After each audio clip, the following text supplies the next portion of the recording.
আপনাদের কাছে আমরা বলেছিলাম জুলাই সনদ সংস্কার প্রস্তাব এবং গণভোট এটা নিয়ে সরকার উপেক্ষার নীতি অবলম্বন করছে।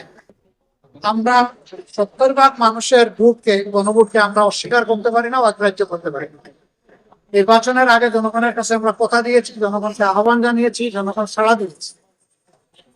আমরা সেই দিন পয়েন্ট অফ অর্ডারের বিষয়টা উত্থাপন করলে মাননীয় স্পিকার বলেছিলেন যথারীতি নোটিশ সার্ভ করার জন্য।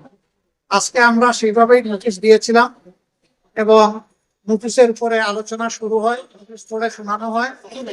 তারপরে অনেক বাধা এসেছে, আপনারা হয়তো দেখেছেন, স্বাভাবিকভাবে না দেখার কথা না, দফায় দফায় বাধা এসেছে। সকল বাধা উপেক্ষা করে শেষ পর্যন্ত স্পিকার মহোদয় রুলিং দিয়েছেন যে এটা আগামী 31 তারিখ 2 ঘন্টা এটার উপরে আলোচনা হবে। এরপরে আলোচনায় কি হয় আমরা দেখবো ইনশাআল্লাহ। তবে আমরা আশা করবো যে